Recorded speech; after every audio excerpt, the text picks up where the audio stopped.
นี่คือท่าเรือห้องเย็นฐานทัพเรือสัตหีบยังไม่อยู่ในฐานทัพนะครับ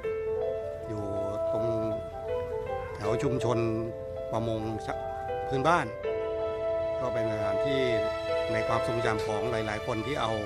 พ่อแม่ปู่ย่าตายายหรือญาติมาทำพิธีลอยอังคารบริการประชาชนตอนนี้บูรณะใหม่เป็นซีเมนต์ทำไม่ได้ครึ่งนึงยังมีสภาพเก่าอยู่ตรงปลายสะพานนะครับถ้ามองมุมนี้ก็คงได้แค่มุมเดียวสำหรับอ่าวสัตหีบก็ยังมีเรือประมงอยู่เยอะเหมือนกันแล้วก็บ้านเรือนก็ยังคงสภาพเดิมๆหรือมีปลูกใหม่ขึ้นมาก็แซมขึ้นมายังน่าอยู่นะครับ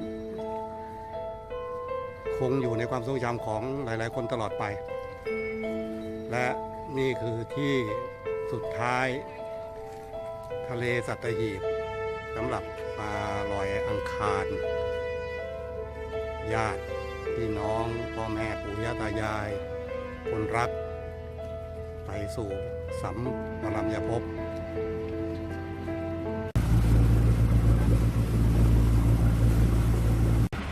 ทะเลสัตหีบ